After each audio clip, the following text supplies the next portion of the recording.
ധരാം ത്വദാദേശകരീമവാപ്താം നൗരൂപിണീമാരുരുഹുസ്തദാ തേ തത്കമ്പകംപ്രേഷു ച തേഷു ഭൂയസ്ത്വമംബുധേരാവിരഭൂർമഹീയാൻ. പദാനുപദം.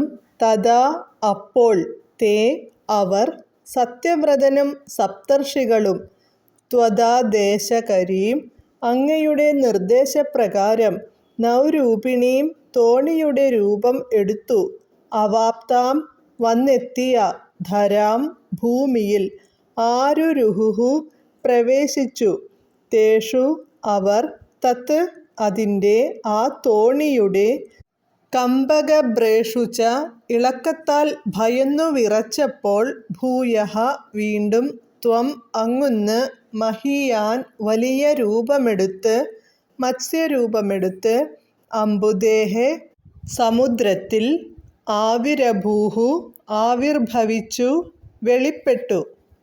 വിവർത്തനം. അപ്പോൾ സത്യവ്രതനും സപ്തർഷികളും അങ്ങയുടെ നിർദ്ദേശപ്രകാരം തോണിയുടെ രൂപമെടുത്ത ഭൂമിയിൽ പ്രവേശിച്ചു.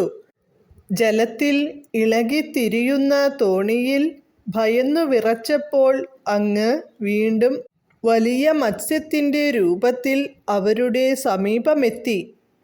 ഹരേ കൃഷ്ണ.